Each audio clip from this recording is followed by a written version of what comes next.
Breaking news చూస్తున్నారు. మహారాష్ట్రలో ఘోర రోడ్డు ప్రమాదం జరిగింది. గోండియా జిల్లాలో బోల్తా పడింది ఆర్టీసీ బస్సులో ఈ ప్రమాదంలో 10 మందికి పైగా మృతి చెందారు.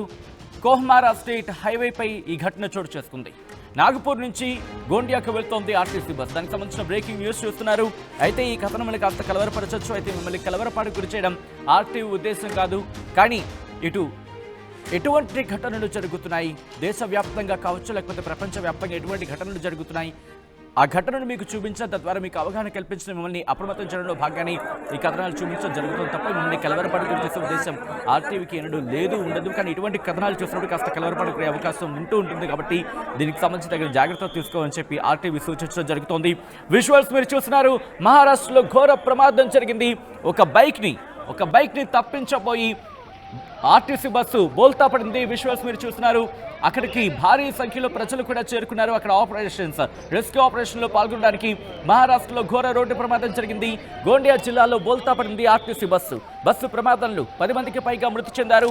కోహ్మారా స్టేట్ హైవేపై ఈ ఘటన చోటు చేసుకుంది. నాగపూర్ నుంచి గోండియా వెళుతున్న ఆర్టీసీ బస్సు ఎదురుగా వచ్చిన బైక్ను తప్పించబోయి బోల్తా పడింది. ఈ ఘటనా సమయంలో బస్సులో 35 మందికి పైగా ప్రయాణికులున్నారు. దీంతో ఈ ఘటనలో పలువురికి తీవ్ర గాయాలయ్యాయి. కొంతమందిని ఆసుపత్రికి తరలించడం జరిగింది. మరికొంతమంది పరిస్థితి విషమంగా ఉన్నట్టు తెలుస్తోంది, అత్యంత విషమంగా ఉన్నట్టు తెలుస్తోంది. విజువల్స్ మీరు చూస్తున్నారు. ఆర్టీసీ బస్సు బోల్తా పడిన ఘటనకు సంబంధించి ఒకసారిగా ఎప్పుడైతే హైవే మీద ఈ ప్రమాదం జరిగిందో వెంటనే అటుగా వెళుతున్న వాళ్ళందరూ కూడా అక్కడికి చేరుకుని ఆ రెస్క్యూ ఆపరేషన్స్లో పాల్పంచుకున్నారు. వెంటనే అక్కడ వాళ్ళని ఆ బస్సు నుంచి బయటకు తీసే ప్రయత్నం చేశారు. హుటాహుట్న ఎమర్జెన్సీ కాల్ చేయడం జరిగింది. అంబులెన్స్కి కాల్ చేసి అంబులెన్స్లో సమీప హాస్పిటల్కి తరలిస్తున్న విజువల్స్ మీరు చూస్తున్నారు. మహారాష్ట్రలో ఘోర రోడ్డు ప్రమాదం జరిగింది. ఆ విజువల్స్ మీరు చూస్తున్నారు. ఆర్టీవీ స్క్రీన్ మీద చూడొచ్చు. ఆ బస్సు ఈ లెఫ్ట్ సైడ్ బాక్స్ లో మీరు చూడొచ్చు. వెనక అద్దాలు కూడా పగిలిపోయాయి. ముందు ఒక ఆర్టీసీ బస్ కూడా మనకు కనిపిస్తోంది. అక్కడ మీరు చూడొచ్చు. జేసీబీలు కూడా అక్కడికి చేరుకున్నాయి. ఎప్పుడైతే అలా అటువైపు టర్న్ అయిపోయిందో ఒక్కసారిగా ప్రమాదం ఊహించడానికి కూడా కష్టమనే చెప్పుకోవాలి. ఎందుకంటే ఎవరు మాత్రం ఊహిస్తారు ఇటువంటి ఘటనలు జరుగుతాయని చెప్పి ఎవరు మాత్రం ఊహించగలరు. కానీ ఈ ఘటనతో ఒక్కసారిగా మహారాష్ట్ర ఉలిక్కిపడింది. భాండారా నుంచి గోండియా వెళుతోంది ఈ బస్సు అదుపు తప్పి బోల్తా పడింది. ఈ ఘటనలో 10 మందికి పైగా ప్రయాణికులు మృతి చెందారు. మరో 30 మంది వరకు కూడా, ఎందుకంటే దాదాపుగా 30 నుంచి 35, 40 మంది వరకు ఉంటారనేది అంచనా. ఈ నేపథ్యంలో దాదాపు ఇంకొక 20 నుంచి 30 మంది గాయపడినట్టుగా తెలుస్తోంది. దాంట్లో కొంతమంది పరిస్థితి విషమంగా ఉంది. వెంటనే సహాయక చర్యలకు దిగింది అక్కడ పోలీసు శాఖ కావచ్చు, లేకపోతే అక్కడ ఉన్న స్థానిక ప్రజలు. మీరు ఒకసారి చూడొచ్చు. స్థానిక ప్రజలే కొన్ని వందల మంది అక్కడికి చేరుకున్నారు రెస్క్యూ ఆపరేషన్స్. ఈ నేపథ్యంలోనే కొంతమందిని ఆ టైం అంటూ ఉంటాం, ఎమర్జెన్సీ టైంకి సంబంధించి గోల్డెన్ అవర్ అంటూ ఉంటాం. గోల్డెన్ అవర్ అంటే అది అమృతకాలం ఒక విధంగా చెప్పాలంటే కొంతమందికి. ఆ సమయంలో కనుక వాళ్ళని హుటాహుట్న హాస్పిటల్కి తరలించగలిగితే వాళ్ళు ప్రాణాపాయం నుంచి తప్పించుకోగలుగుతారు. ఈ డిస్టర్బింగ్ విజువల్స్ ఇవి కాస్త మనసును కలిచివేసే విజువల్స్ ఇవి. ఈ ఘటనకు సంబంధించి ఘటన కాస్త కలిచివేసే అంశం కాబట్టి దీనికి సంబంధించి తగిన జాగ్రత్తలు తీసుకోమని చెప్పి ఆర్టీవీ సూచించడం జరుగుతోంది. క్షతగాత్రుడిని ఆసుపత్రికి తరలించి చికిత్స అందించడం జరుగుతోంది. బైక్ వచ్చింది. ఈ ఆర్టీసీ బస్సు వెళ్తున్న క్రమంలో అటు నుంచి బైక్ వచ్చింది. ఆ బైక్ని తప్పించబోయి ఈ ఆర్టీసీ బస్సు దాన్ని ఓవర్టేక్ చేయబోయే లేకపోతే దాన్ని తప్పించే ప్రయత్నంలోని ఒక పక్కకు ఒరిగిపోయింది. ఎప్పుడైతే హెవీ లోడ్, ఎందుకంటే బస్సులో అందరూ ఉన్నారు, దాంతోపాటు కాస్త లోడ్గా ఉన్నట్టు కూడా తెలుస్తోంది.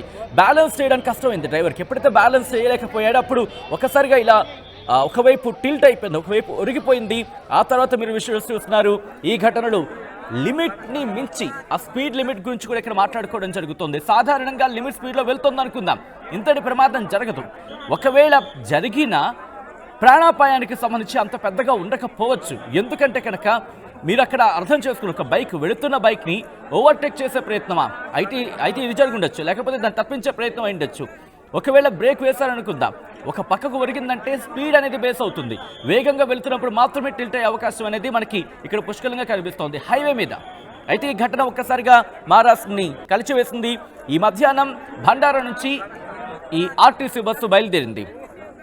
కోహ్మారా హైవేపైకి వెళుతూ ఉండగా ఒకసారిగా ద్విచక్ర వాహనం ఎదురుగా వచ్చింది. దాన్ని తప్పించే ప్రయత్నం చేశాడు డ్రైవర్. కానీ ఆ తప్పించే ప్రయత్నంలోని బస్సు ఒకవైపు ఒరిగిపోయింది, ఒకవైపు టిల్ట్ అయిపోయింది. మీరు చూడొచ్చు ఆ ఘటనకు సంబంధించి ఎప్పుడైతే ఒక పక్కకు ఒరిగిపోయిందో కొన్ని మీటర్లు ముందుకు వెళ్ళినట్టుగా తెలుస్తుంది. ఎందుకంటే ఆ స్పీడ్ లిమిట్ గురించి ఇక్కడ మాట్లాడుకుంటున్నాం.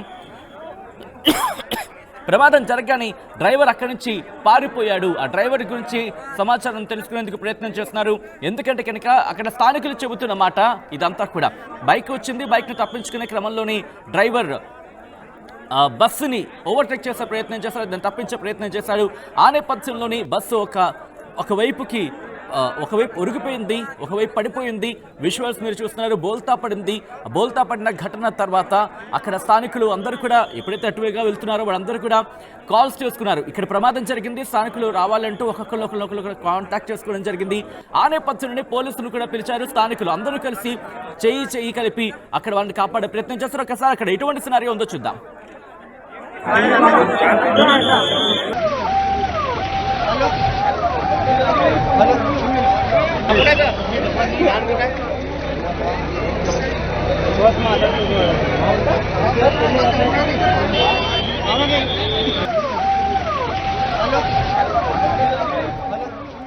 మహారాష్ట్రలో ఘోర ప్రమాదం జరిగింది. మహారాష్ట్రలో ఆ ఘోర ప్రమాదానికి సంబంధించిన విషయాలు మీరు చూస్తున్నారు ఆర్టీవీ స్క్రీన్ మీద. గోండియా జిల్లాలో బోల్తా పడింది ఆర్టీసీ బస్సు. ఆ ప్రమాద సమయంలో దాదాపు 30 నుంచి 40 మంది ప్రయాణికులు ఉన్నారు. ఈ ప్రమాదంలో 10 మందికి పైగా మృతి చెందినట్టు తెలుస్తోంది. ఇప్పటికే మహారాష్ట్ర భాజపా నేత ముఖ్యమంత్రి రేసులో ముందు వినిపిస్తున్న పేరు దేవేంద్ర ఫడ్నవీస్. ఆయన కూడా ఘటన మీద రియాక్ట్ అవ్వడం జరిగింది. మృతులకు సంబంధించి ఆయన దిగ్భ్రాంతి వ్యక్తం చేశారు. ఈ ఘటన మీద దిగ్భ్రాంతి వ్యక్తం చేశారు. మృతుల కుటుంబాలకు కావచ్చు, మృతులకు ప్రగాఢ సంతాపాన్ని తెలియజేశారు ఆయన. ఒకసారి విజువల్స్ మీరు చూస్తున్నారు. ఎవరు మాత్రం ఊహిస్తారు? ఆర్టీసీ బస్సులో వెళ్తున్నాం, ఆర్టీసీ బస్సులో ప్రయాణం సురక్షితం అంటూ కూడా మనం ఆ స్లోగన్స్ కావచ్చు, ఆ లైన్స్ కూడా మనం చూడొచ్చు. అటువంటి ఆర్టీసీ బస్సులో వెళ్తున్నప్పుడు ఒక్కసారిగా ఈ ప్రమాదం జరగడం అక్కడ స్థానికుని కలిసివేసింది. హైవే మీద వెళ్తున్న క్రమంలో ఒక బైక్ అడ్డొచ్చింది. ఆ బైక్ను తప్పించే క్రమంలోని బస్సు బోల్తా పడింది. ఈ బోల్తా పడిన ఘటనలో 10 మంది అక్కడికక్కడే మృతి చెందారు. మరి ముఖ్యంగా ఒక్కసారి ఆలోచించండి, బస్సులో వెళ్తున్నారు, దట్టు మార్నింగ్ టైంలో. అంటే కనుక కొంతమంది పనుల మీద బయటకు వెళ్తూ ఉంటారు, మరికొంతమంది తమ వాళ్ళని కలవడానికి వెళ్తూ ఉంటారు, కొంతమంది ఉద్యోగ నిమిత్తం వెళ్తూ ఉంటారు, కొంతమంది వ్యాపార నిమిత్తం వెళ్తూ ఉంటారు, మరికొంతమంది ఎందుకంటే అది చూస్తుంటే కాస్త రూరల్ ఏరియాలా కనిపిస్తోంది. రూరల్ ఏరియా అంటే ఇటు రైతులు తమ వ్యాపారం కావచ్చు, లేకపోతే తమ వస్తువులను అమ్ముకోవడానికి, తమ కూరగాయలు అమ్ముకోవడానికో వాళ్ళు వస్తూ ఉంటారు. అటువంటి సందర్భం అంటే అర్థం చేసుకోవచ్చు ఒక్కసారిగా ఆ కుటుంబాలు ఎంతటి విషాదాన్ని నింపుతుంది. ఒక ప్రమాదం జరిగిందంటే ఒక ప్రమాదం జరిగిందంటే కొన్ని వందల కుటుంబాలని ప్రమాదాలు నెట్టేస్తాయి. ఎందుకంటే ఆ కుటుంబం ఆ వ్యక్తి మీద ఆధారపడి ఉండొచ్చు. ఒక నిర్లక్ష్యం ఒక కుటుంబాలని చిదిమేస్తూ ఉంటుంది. ఎందుకంటే దాదాపు 10 మంది మృతి చెందినట్టు అర్థం చేసుకోండి. దాంట్లో ఒక్కొక్కరికి 4 చొప్పున ఉన్నారు కుటుంబంలో. అంటే 40 మంది మీద. ఆర్టీవీ యాప్ వార్తల్ని క్షణాల్లో చదివే అవకాశం ఉంటుంది. ఒక న్యూస్ పేపర్, ఒక టెలివిజన్ ఛానల్ మీ చేతుల్లో ఎప్పుడూ ఉంటాయి.